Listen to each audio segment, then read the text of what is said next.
on my Instagram feed today. New post from Amala Epinobi.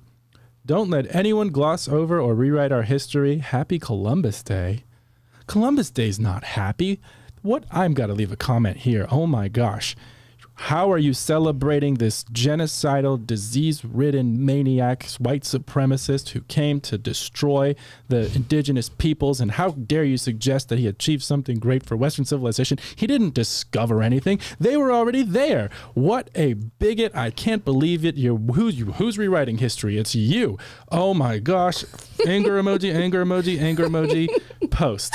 What do you have to say for yourself, Amala Epinobi? I have a lot to say for myself, guys. I'm fired up today. I'm fired up. I'm not going to let this slide. I'm going to show you the Instagram post again. Here's what has happened to me today. Today's been quite a day for me. Now, I put out this Twitter post this morning.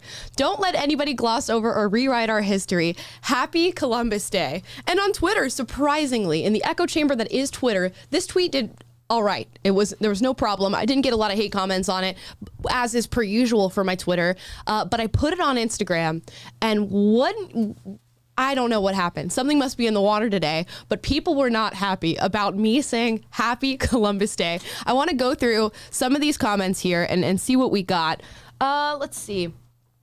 Not everything is rosy, but I love this country. I love that one. Christian. Now I want to find the hate comments that I got. For the record, it wasn't a Disney movie when he arrived, and humans are not indigenous to the Americas. That one's just confusing. Humans are not indigenous. They just canceled indigenous people themselves. They're denying their existence. You are literally denying the existence of indigenous people in America, which is, I don't know, that's crazy. But people are coming after me, and I'll find some more comments for you guys. But a lot of people hopped in the comments section and are just like, how dare you celebrate a man that caused genocide and smallpox and killed a bunch of Native Americans and all this horrible stuff, all this whole entire campaign to rewrite the very nature that is Columbus Day. If you guys are unaware, there's also Indigenous Peoples Day that has been written into the books and recorded now to coincide with Columbus Day. And so many people gave me heat for simply saying Happy Columbus Day. So let's talk about Christopher Columbus. Let's talk about the evil man that you read about in your Howard Zinn book and are now commenting on my Instagram about, because this is amazing. Honestly, what I think happened is a lot of people just read a bunch of Vox headlines about Christopher Columbus, and now they feel the need to comment about what a genocidal maniac he is without acknowledging the fact that he's very much responsible for the discovery of the Americas and the creation of the New World. And a lot of people commented on this post because I put a little American flag next to Happy Columbus Day, and they said, he didn't even discover the Americas. You're not even educated on what Columbus did. Let's talk about Columbus and his discovery of the West Indies and how brave this man truly was, how brave this genocidal maniac that is Columbus truly was. So Columbus was born poor, vastly illiterate. He lobbied to do this sailing trip, of which he really was not super trained for, in Portugal, was denied to do that, lobbied for years in Spain, and finally got the go-ahead to go ahead and travel. And by travel, I mean taking a small crew on some ships out into the open ocean, not knowing where he was going to land, and without true hard instruments, with just a map and a compass. That's what Columbus did. And through sailing to the Americas, had to experience several times in which the men on his boat tried to mutiny against him in order to sail back to Spain. But Columbus forged ahead and eventually discovered the West Indies. And when he did, he found a tribe of Native Americans. What were those Native Americans doing? Eating each other. They were cannibals. They were eating particularly fetuses and babies because that was considered a delicacy. And Columbus came and was going through one of the first diplomatic political ventures that had ever happened in these lands. The first person to do that. And now we've decided to denigrate Christopher Columbus and paint him as some sort of genocidal maniac who had a complete disregard for the natives, which if you go and read his writings, that's absolutely not true either. So from our cushy little apartments on our iPhones, while we're sitting and watching Netflix, people are posting about what a horrible person Christopher Columbus is and how he's not representative of America. And you know what I say to that? Christopher Columbus is not representative of America. Christopher Columbus was way stronger and way braver and way ballsier than any American that lives today, who went on a trip not knowing where he was going to land, not knowing what he was going to find, with his men mutinying against him, carrying nothing with him but his faith in the Lord, his Christianity, and landed in the West Indies and created the ventures that would eventually create the New World and the America that we now sit very cushy in today.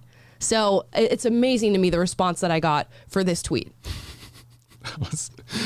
All right, well, tell us how you really feel. I am telling you how I really, really feel. You cannot, I'm just going to keep ranting. No, please.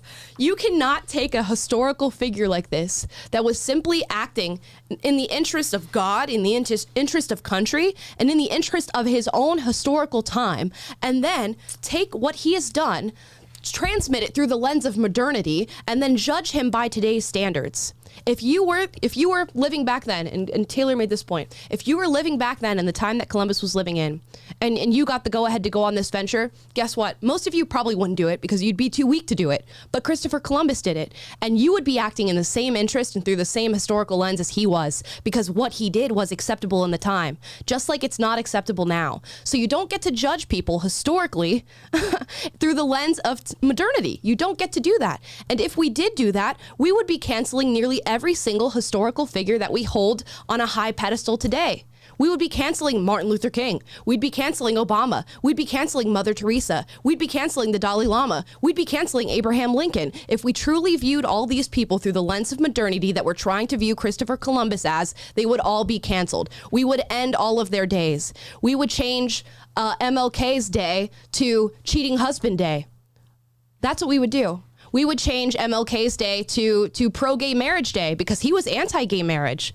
We would do the same thing with the day that I'm sure we're going to create for Obama someday, because they all function through a different lens that does not uphold in modernity now, at least not to leftist standards. So what do we do with Christopher Columbus? What do we do with him? Erase him from history.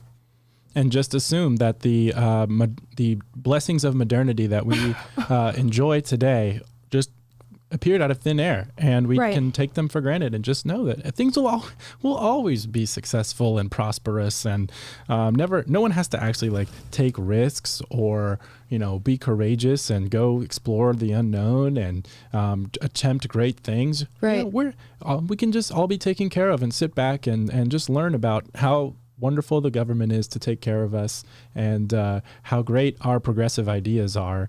And we can, that's all we really need to worry about. Right. I hope that you are a perfect human being right now. I hope that you are absolutely perfect, that you do no wrong in these moments right now, because 200 years from now, when people are reading about you and they find out that you don't uphold the standards of 200 years in the future, you're going to get canceled. So I hope that everybody right now who's commented on this post hating on Christopher Columbus is an absolutely perfect, ideal human being. You better scrub your Twitter feed right now. Delete everything you've ever tweeted, because they will search it and they will find you, and you will be canceled. That is exactly right. Now I want to get into some other comments about Christopher Columbus. This is a story out of the Daily Wire.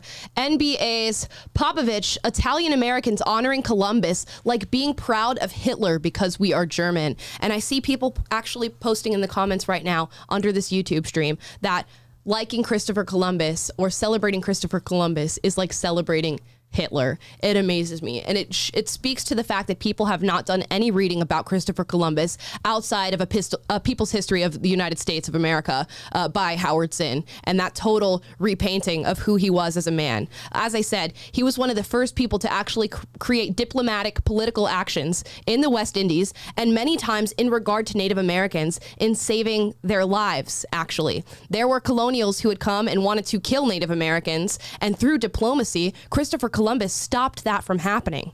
So he's not a genocidal maniac who had a complete disregard for Native Americans. He's actually very far from it. And if you read about him, he actually anticipated the way that he was going to be judged. And he says that when you do judge me as a captain who came into a world that was completely different from the world that he was living in, was far less diplomatic, was far less established, had no form of true actual governance, and he had to come and work that out on his own with nothing but a compass and a map.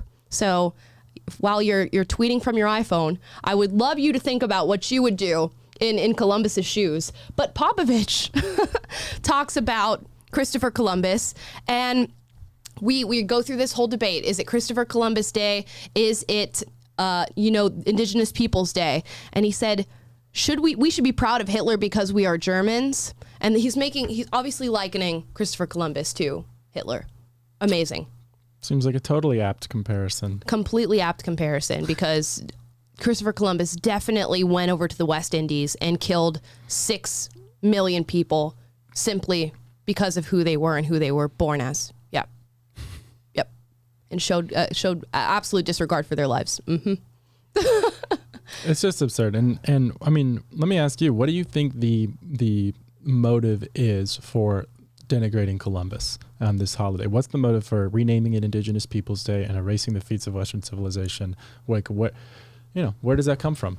I think it comes from the same narrative that we call our founding fathers white supremacists. It's that same exact narrative. It's this effort to say anything that has been done historically by a white male in this country is for naught. We should brush it off because they're all white supremacists. They're all neo-Nazis. They're all fascists. That's what they're trying to do. And that's an effort to erase our history so that it can be rewritten through this leftist lens, through the 1619 Project, through critical race theory, through gender theory. Because if we do that, if we solidify that the founding of our country that we have so long accepted because it is objectively true, if we solidify that that's actually false, that it's actually evil, that it was actually harmful, instead of creating one of the best countries in the world, creating the new world itself, we can rewrite everything and we can tear down all the institutions that were created after that, because we've labeled its foundation as evil.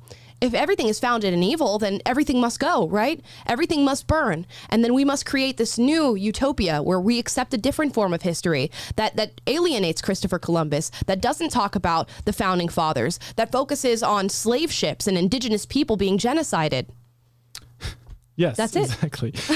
and it is a relatively new phenomenon in U.S. history and really world history in the West to hate our own heroes, our own cultural heroes who did these great feats. Mm-hmm. And I think it stems from the rise of this postmodern Marxist ideology that really spread in the 1960s that caused us to. The goal of ushering in a Marxist revolution is why they want to set up America as right. evil, as you're describing. And that is you're literally playing into the hands of ideologues and academics in the 1960s who planned this, who tried to seed these ideas into our academy and into our institution and into our culture so that we would eat ourselves alive. It's like we're infected with an autoimmune disease, mm-hmm. and we're eating ourselves alive and hating our own culture and villainizing our heroes and just assuming that our new modern sensibilities that are entirely theoretical are better than thousands of years of the development of morals and the wisdom from Judeo-Christian values throughout all history, and we can just discard all. Like, I think about this. Like, look at the latest Star Wars movie. You haven't seen it, but mm-hmm. they have this whole bit about like going to the old Jedi temple and burning it down, and you see this undertones in our culture, left and right. Not left and right, but like what I mean, all right. over the place. Of we can dispense with the past. That's the messages. Is like we don't need to all the traditional framework for how we think about ourselves, understand ourselves in the context of history, how we look at the great achievements that led to where we are today, stemming all the way back to Roman Athens and Jerusalem. Mm-hmm. All that is lagniappe or hogwash, mm-hmm. and it should be lagniappe is a Louisiana term. Sorry, it's a little slip there. But all that should be completely discarded, and so that in favor of the new revolution, because we are so enlightened. And if it was us living in those times, we never would have committed any atrocities. It's an utter lack of humility and ignorance and stupidity. And you are no morally better than Christopher Columbus or the prison guards in concentration camps, for that matter. You can't assume that given the same set of circumstances, you would have been any different in the same. And if you lack that humility as a human being, you're capable of tremendous evil. Yeah, and it's the same reason why you parrot everything that you read in a headline, because you are a product of your environment. You are a product of your era. If you were born in that era, you'd be parroting the same stuff that everybody else was saying. You would not stick out and go, well, hey guys, we don't need to go and talk about how the the indigenous people are uncivilized, you would have held the same narrative. You would have been that same person. Except really you would not have been Christopher Columbus, because nobody was as brave as Christopher Columbus. And Christopher Columbus saw something that other people didn't. He saw a chance and an opportunity that other people didn't. And he lobbied for years, repeatedly being turned down to go on these voyages, and continued to fight for it, and eventually did that. So Christopher Columbus was the outlier of his time. And to think that somehow if we were born back then, we would be different and that we would not uphold the same transgressions that they did is asinine. It's ridiculous. Yeah. And the people who enabled the greatest atrocities in history were people who were not aware of history, honestly, and did not think for themselves. And I think that when you are running with narratives that usurp the history that we know and just deny obvious facts about history and rewrite it to fit a narrative, you are making yourself vulnerable to be somebody who enables the type of authoritarian, totalitarian, actual genocide that you are criticizing. I see people commenting right now, do you actually think that we would be complicit in genocide? Yes, you actually would. You would. Australia steps from it right now. Yeah, exactly. And people are still voting mean? and supporting that. Voting for and supporting that. So yes. Like, look at the different lenses. And it doesn't have to be through the same lens of simple genocide and subjugating people. Look at Australia. Look at how many people are complicit in other people being subjugated and having their liberties taken away. Obviously, they're not going out in the streets and gunning people down yet. they're just spraying them with mace, right, for the great crime of leaving your house and beating them in the streets. And why? Because they subscribe to a narrative and they are a product of their environment and their era. They're taking the information that has been disseminated down to them and they are using that in their lives. It seems to me that we think that we as individuals, where we're so self-centered in ourselves and so self-righteous that we believe that through all injustice we would just prevail. We would be above it all. That's clearly not the case. And if you look historically, over and over this has happened. Over and over this has happened. We focus so much on the natives and slavery. Look outside of America. Look at every single country, every single piece of land that has ever existed, and all the different tales of subjugation and killing and wars and genocide that has ever happened. And it's because people are a product of their environment and what they hear and what they are taught, and they go with those lines. You've simply been taught that genocide was wrong, which is great that you've been taught that. I'm glad that we've all been taught that. But if you weren't, you would be doing it. And it's just a simple fact. We do as we are told, we do as we are taught.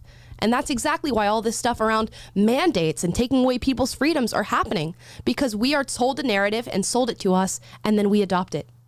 Yeah, and if you're so worried about genocide, how about saying something and anything about the atrocities committed by Stalin and Mao and Che Guevara throughout history that are unambiguously evil acts of tyranny that weren't done inadvertently spreading diseases among natives, but literally purposefully starving millions and millions of people to death in concentration camps.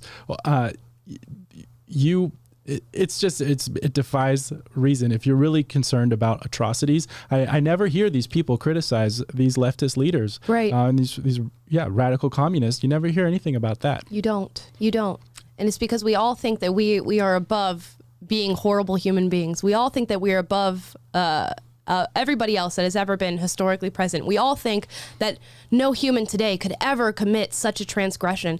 Even though these things are happening right now, genocide is happening as we speak. Slavery is happening as we speak. Look at different countries in Africa right now. Look at China. Look at North Korea. There is active genocide and slavery happening right now on this earth because people are subscribed to a narrative that allows that, and people have been taught that since the day that we're born. To think that people just automatically are self-righteous and rise above these things is false. It's not accurate when it comes to the human condition. So I just don't understand this whole narrative around Christopher Columbus. We are actively proving we are actively going against this narrative in today's time right now as we speak. Yet we can sit here and talk so much crap about Christopher Columbus and what a horrible person he is. Yeah. In the hemisphere and continent that he spread Western civilization too, and we're standing on his shoulders, sitting on his shoulders right here today. And you are too on your keyboard, and you keyboard warriors out there. And there's just absolutely no humility. It's astounding. It is astounding. And I feel like we should move on because I've harped on this a little bit too long, but that's my thoughts on Christopher Columbus and the onslaught of backlash that has been commented under that tweet post. Now, moving on, we're moving on to DC Comics. Here's the title out of New York Post. New Superman revealed to be bisexual, global activist in DC Comics. Now, let's get into what they're doing with comic books and characters and media and entertainment today. Now, continuing a recent trend of comic book characters coming out as LGBTQ, Superman is now confirmed to be bisexual and on the fight for global social issues, according to DC team behind the characters who spoke to IGN. Now, I want to get to a quote in particular from one of the writers of this comic. His name is Tom Taylor. Here's some of the graphics from the comic if you were curious, although I don't know how many of you were actually curious about that. But the question for John and for our creative team is, what should a new Superman fight for today? Can a 17-year-old Superman battle against giant robots while ignoring the climate crisis? Of course not. Can someone with super sight and super hearing ignore injustices beyond his borders? Can he ignore the plight of asylum seekers? Yes, because he's fictional. He's a fictional character. So absolutely he can ignore the plight of asylum seekers. No, Amala, our cultural heroes need to be social justice warriors. This is what happens when you have the colleges that the people, that writers in Hollywood and everyone are taken over by ideologues, and their biggest pursuit of meaning in life and everything that they can imagine of what it means to be a hero is no longer about these transcendent grand narrative stories or, the being truly heroic, having courage and having, discovering that you have unique power and learning how to use that to help people. It's really just about being an activist for leftist politics. That is the ultimate summation of what it means to be a hero in today's day and age, according to these people. Yeah, and apparently we get labeled as conservatives as the people who are indoctrinating. I just don't see it. I mean, look at every single media outlet, look at our entertainment, look at our school systems. Where is the indoctrination truly coming from? It's coming from the left. And Superman did not used to be that. It was not swayable in any direction whatsoever. It was completely unbiased. It was merely for fun and entertainment for children. Why are children at the forefront of this political battle when it comes to the culture war right now? It's because they know that children are susceptible to this, and that if they teach them at a young age, they will carry it with them for as long as they can, and in their hopes that it will usurp parents' powers when they're trying to teach their kids.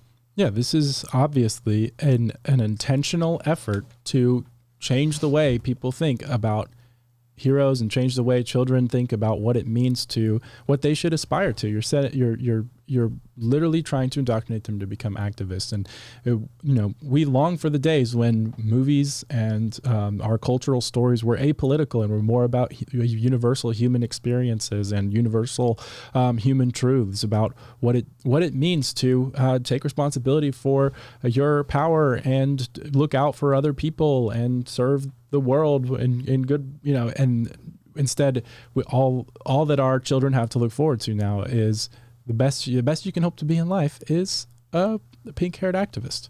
Yeah, and what is the solution to this on our side of things? Are we supposed to come out with separate comics that do the opposite? No, I think we should come out with comics that are just simply unbiased, that are simply made to entertain kids. But at this point, what do we do? What is our response to all of our media and entertainment, specifically for children, being tools for indoctrination? I feel like there's a common theme here. We're for an honest telling of history when it comes to Columbus, when it comes to our founding fathers and the history of race, slavery in America. We're totally willing to look at the ugly side of things and be honest. And then in the same way, we just want neutral stories. We don't need you to make Superman a Republican. We just want universally good heroic stories that like we've always had in Western civilization and even beyond that. But that's too much to ask for these people. It's either this, it's our narrative or nothing. And I've been thinking about this lately. Like, when's the last time you heard anyone talk about the idea of tolerance or pluralism? Remember that used to be a buzzword even among liberals. It was like, we're the tolerance people. Right. And now I've not heard anyone try to champion the idea of tolerance in I don't know how long. And You're absolutely but tolerance right. is about people who disagree with you, and there's no longer room in these activist minds who are dominating all of our institutions for people who disagree. And that's the same thing with the mandates that we're seeing now across the country. It's if you defy what we are mandating, you will be stamped out. Your rights will be stripped, and there's no room for pluralism, people of different viewpoints coexisting in a society. And they're taking any opportunity they have to stamp out anyone who disagrees. And once upon a time, the left was associated with tolerance, and Right. it's nowhere to be found these days. The left also used to be super free speech, super anti-establishment, super anti any government system or government, FBI, CIA, anything you could think of. The left was anti.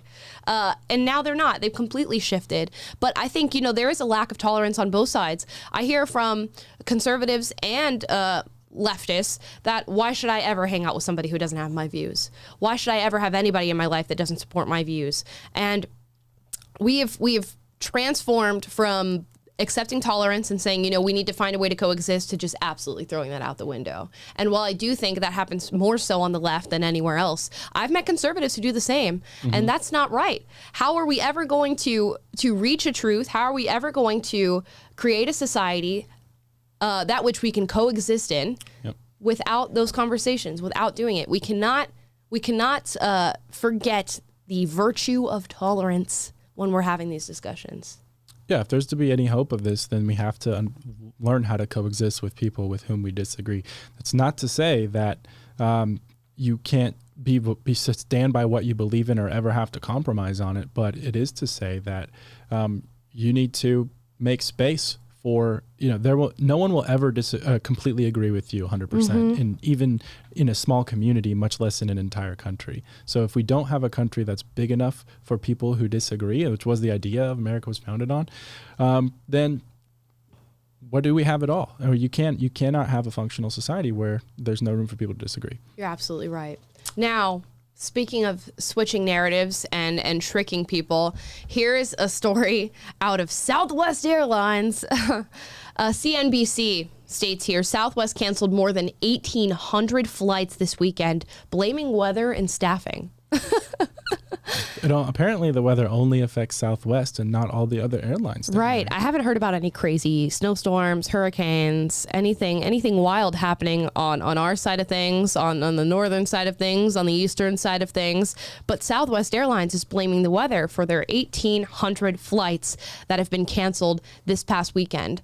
What really strikes me is that I'm pretty sure Southwest mandated their vaccines, and I'm pretty sure because of that, they have far fewer staff than they were operating at before. It seems just like no one's working around the country these days. But yeah, I mean, this is a oddly, very sudden and very deeply impactful event that's really causing a lot of problems for Southwest. And it would be a shame if people were somehow standing up to mandates that were requiring them to do things they didn't want to do, that had nothing to do with them performing their duties at their job. It would be very strange if more people did this and we just had a total Exactly. meltdown. Yeah, maybe we a total restructuring of what employers are allowed to do. This is all allegedly. Allegedly.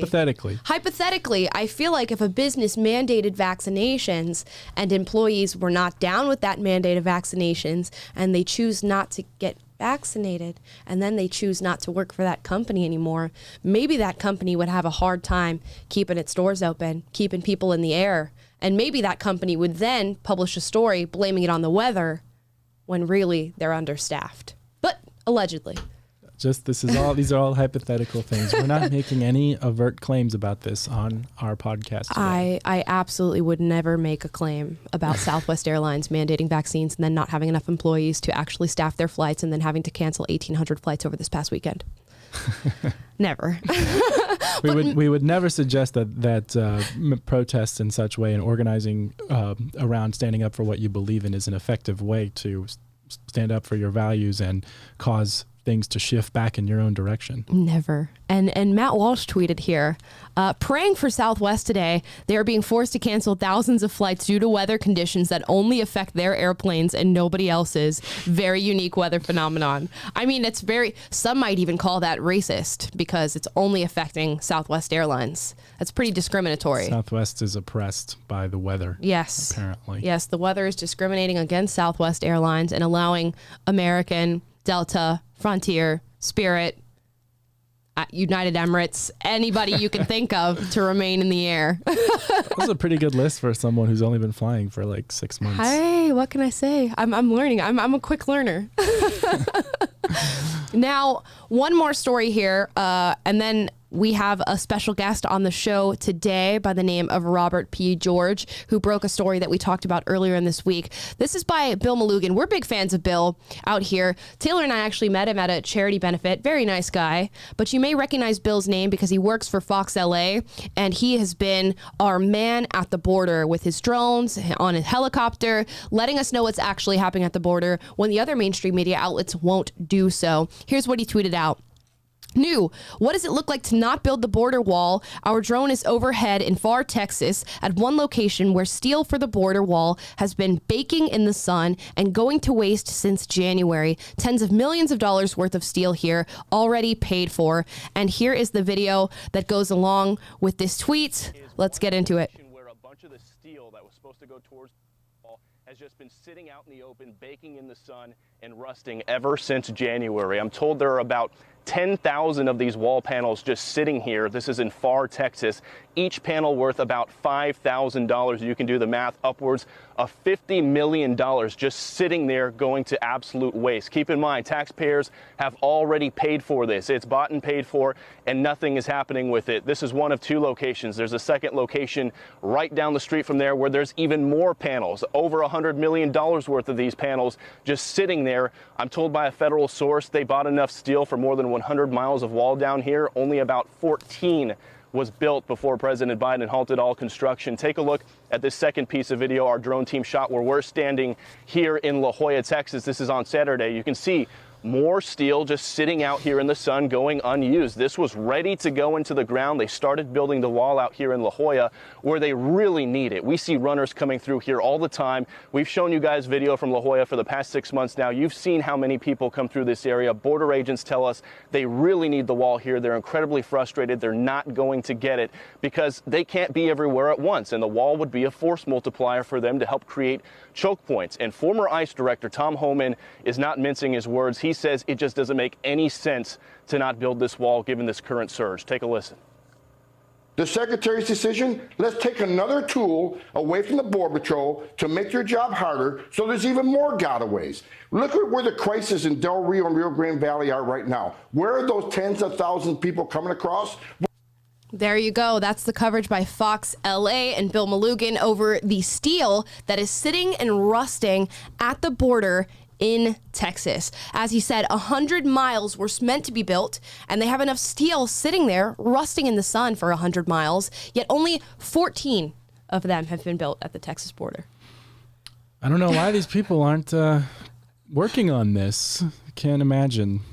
I can't imagine why. As tens of thousands of immigrants flood the Texas southern border, I can't imagine why they wouldn't want to be building the border wall.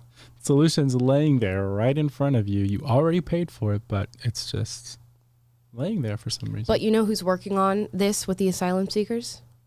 Bisexual Superman. Yes. 17-year-old bisexual Superman in a DC comic, which I am not going to read, but maybe we will buy a copy and read it on the show. That's right. Yeah. His mandate as Superman is to help the asylum seekers. So even if we built the wall, bisexual Superman would just be flying them over the wall one at a time. So yeah, it's fine. He would lift the whole caravan and exactly.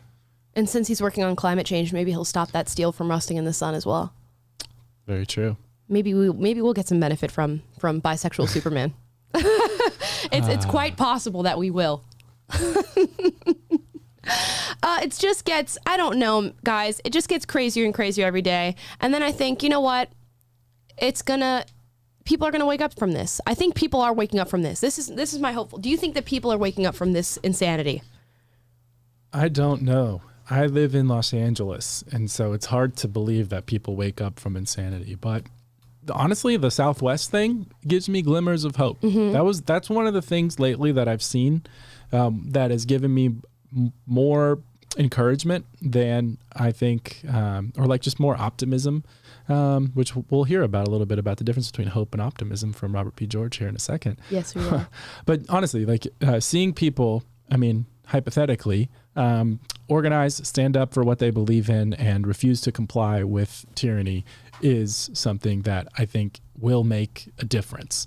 And I don't know. I think if enough people really get on board, like now's the time to speak up. Now's the time. If you were waiting, if you're, too scared to say something at your school or at your workplace or wherever you are in your community, don't wait any longer. If you, the scales can tip, and we can make a difference, and we can start to reverse this tyranny. I do believe that still.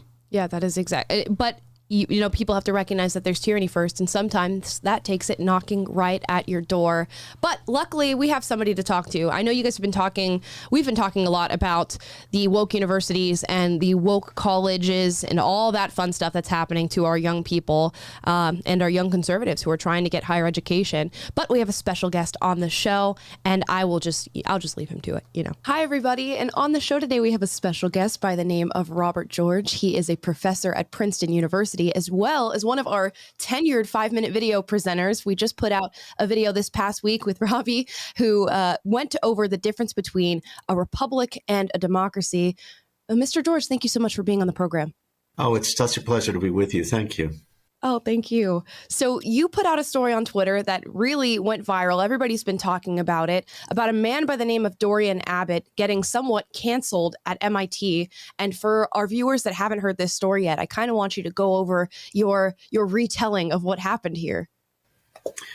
Well, yes. MIT, the Massachusetts Institute of Technology, has a pretty good claim to being the most distinguished STEM university in the world, science, technology, engineering, mathematics. It's an extraordinary place filled with extraordinary scientists and other scholars. Dorian Abbott is a geophysicist, a tenured member of the faculty at the University of Chicago, another very, very distinguished institution.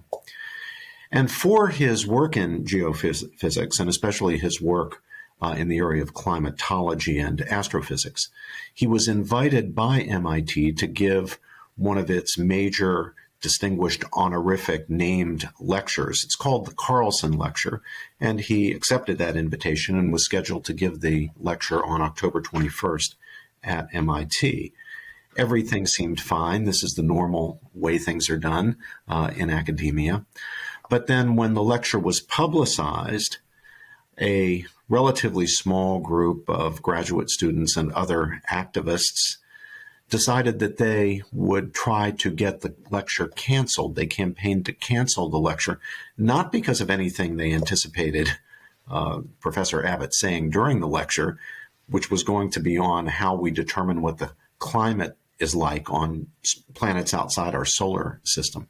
Rather, they wanted it to be canceled because they don't like Dorian Abbott's views on questions of affirmative action, racial preferences in admissions and hiring and so forth, diversity, equity, and inclusion. Professor Abbott and a co-author had written a little piece for Newsweek in which they criticized the current orthodoxy on university campuses when it comes to so-called DEI, diversity, equity, and inclusion, and proposed instead that we replace that with what they called merit, fairness, and equality. He made a perfectly reasonable argument for a perfectly reasonable position, in fact, a commendable position in which we would be treating people as individuals, not categorizing people by groups and awarding places based on group identity and so forth. But of course, this was unacceptable to the woke. So the mob formed, they put pressure on MIT, and this distinguished Institute of Science and Technology, the Massachusetts Institute of Technology, in 8 days, caved into the mob and canceled Dorian Abbott's lecture. Well, when this came to my, it should amaze you. It should horrify you. It should horrify everybody. This is not how science proceeds. This is not how scholarship proceeds. We do not let politically motivated mobs cancel distinguished scholarly or scientific lectures. So I was not going to take this lying down. When it came to my attention, Professor Abbott brought it to my attention. When it came to my attention, I immediately shared the information with my colleagues at the Academic Freedom Alliance, which I helped to found some months ago. I also took to social media, particularly to Twitter, to call attention to the disgraceful behavior of MIT officials at MIT. When MIT refused to come to its senses on this, when they informed the Academic Freedom Alliance that they intended to maintain the cancellation of the lecture, I then arranged for Professor Abbott to be invited to give the very lecture on the very date and at the very time it was to be given at MIT at Princeton under the auspices of the James Madison Program in American Ideals and Institutions, which I founded and have the honor to direct. So the lecture is going to go forward. People are going to hear. In fact, thousands upon thousands of people have signed up to hear it. It's going to be by Zoom. And so we've had an amazing number of people registering to hear the lecture, probably many more than would have heard it at MIT. In fact, I'm sure of that. But this show is going to go on. It's just not going to go on at MIT. It's shameful what MIT has done here. Absolutely shameful, disgraceful. They should be hanging their heads or walking away with their tail between their legs. Really what they should do is say, you know what? We made a mistake. We apologize. We caved into pressure. We should never have done that. We're going to redo this thing here, and we're going to have Professor Abbott come on October 21st and give the lecture at MIT. And I would gladly hand that lecture back over to them. But since that doesn't seem to be happening, we're going to be hosting the lecture at Princeton. Yeah, he's lucky. He's been able to network and create a wider audience for this, but there are people that don't have that opportunity. And it seems to be an epidemic within universities and these college settings. I mean, we saw it with Peter Boghossian having to leave his university. We saw it with the C-16 bill that Jordan Peterson had to deal with. And it seems like professors nowadays who make completely benign statements that really point to a more objective truth or a better solution to everything going on right now are starting to be canceled, increasingly so. What do you think that says about the college and university system as we have it today? It doesn't say anything very good about contemporary higher education, and it doesn't say anything any good about our culture. What's happening in higher ed is reflecting broader trends in the intellectual and indeed the popular culture. But it's especially bad that it is happening in colleges and universities. Those institutions' very reason for being is truth-seeking.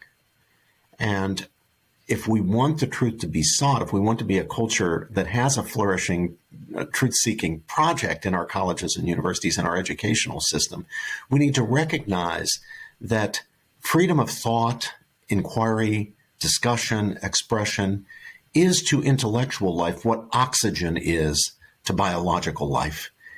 If we allow freedom of thought and inquiry and speech to collapse, intellectual life in this culture will die in the same way that if you deprive a person of oxygen for several minutes, they're going to die. And that would be a tragedy beyond reckoning. And so that's why at least some of us in academic life are saying we are not going to put up with this. We are not going to let this happen. We're going to fight back with every breath in our body and by every legitimate means we can find. And this is just one example of that fighting back. And because you're fighting, I'm assuming you're optimistic about the situation with universities and colleges and the route that they're going to go down. Do you think the pendulum does truly swing back after all this insanity? Well, I can't confess to being optimistic, but I can confess to being hopeful. There's a difference. Optimism is a prediction of what's going to happen. Hope is a virtue, and virtues are active things. When one has hope, one is dedicated to making it happen. One plans to be part of the solution. So that's what I have. I have hope. And I'm encouraged in that hope by so many of my fellow academics here at Princeton and around the country, including some who've now written in from MIT who are appalled at what their institution has done. So many people saying, you know what, we're just not going to allow this to happen. We're not going to take this anymore. We are going to fight back. The Academic Freedom Alliance being formed is a very good step in that direction. It's part of this movement of hope, really, keeping hope alive to turn things around in contemporary higher education. Amazing. Now, funnily enough, you just did a 5-minute video with us that talks about the difference between a republic and a democracy. And you make the point that a republic keeps power from being concentrated in one place. And you talk about the issue of mob rule. Now, it seems like we are experiencing mob rule, but not by a majority anymore. It's by a very small minority that is starting to control the way our institutions function in America. How do you think that happened?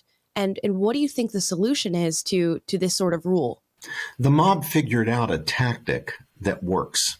At least it's worked for them so far. And that tactic is intimidation.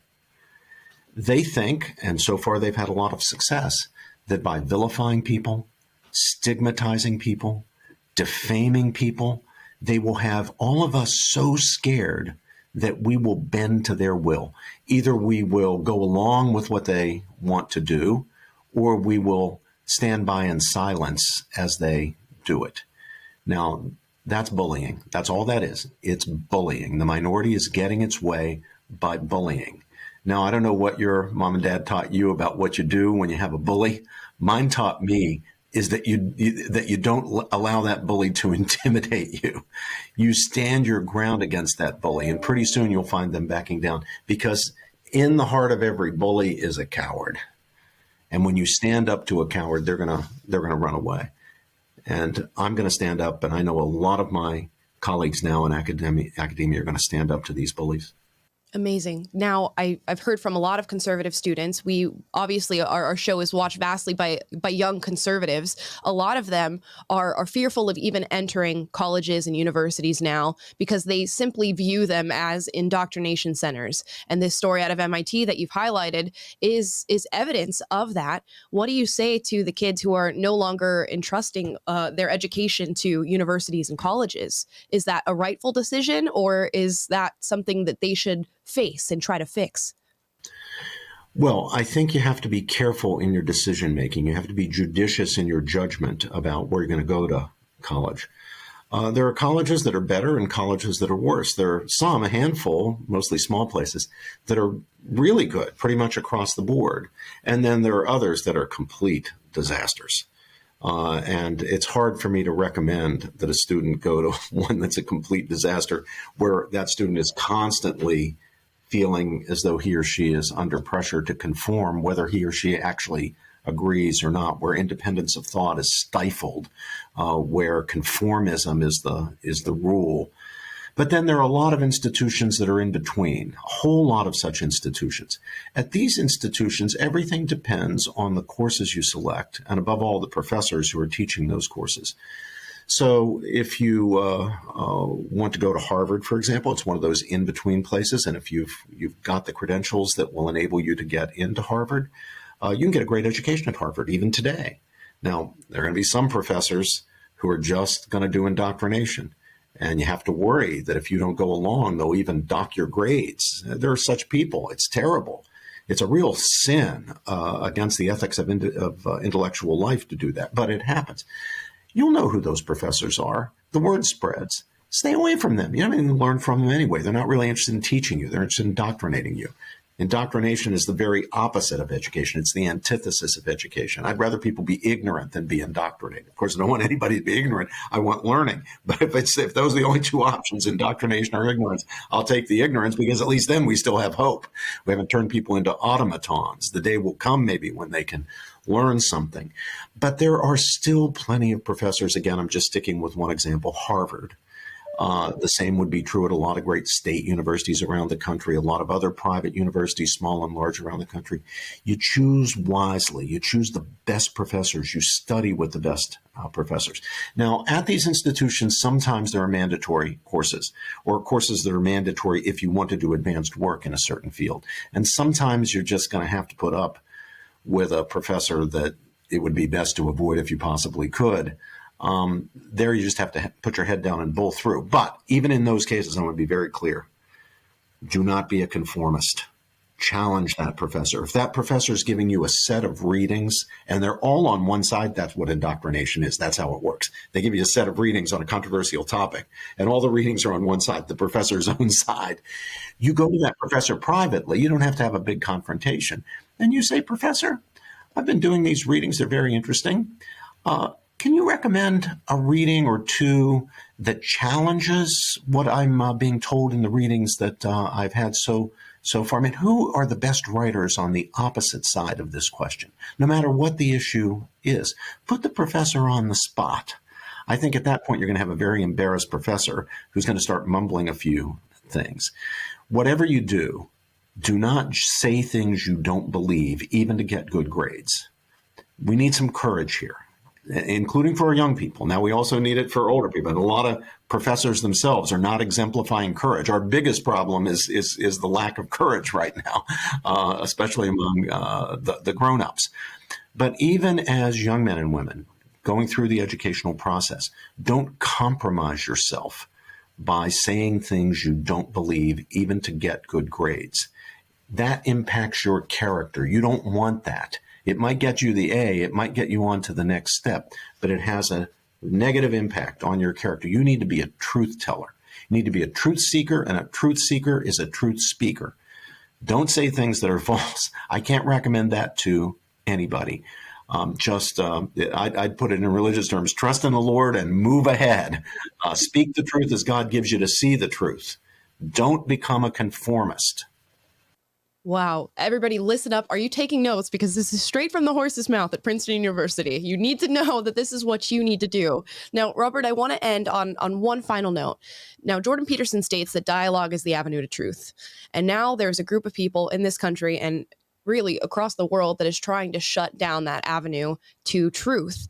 And I place a lot of blame on students that try to cancel people like Dorian Abbott simply for having views that were so outside of the subject matter that he was going to be speaking about at MIT. But I also place a lot of blame on the professors and administrators that allowed that to take place.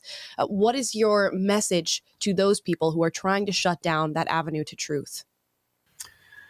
I would remind them that we have the word academic, and we use it in the way we use it today because of something that existed way back in classical antiquity in Athens, Plato's Academy, where young men came to argue and debate.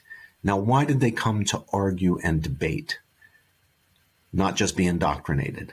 They came because Plato, who was taught by his own teacher Socrates, believed, as we should all believe, that the way to get to the truth is to consider the best arguments on both or all sides of questions on which reasonable people of goodwill disagree. And that is almost all questions. I mean, almost all questions that actually come to the fore in academic life are questions on which reasonable people of goodwill disagree. I happen to be a conservative, old-fashioned, strong conservative.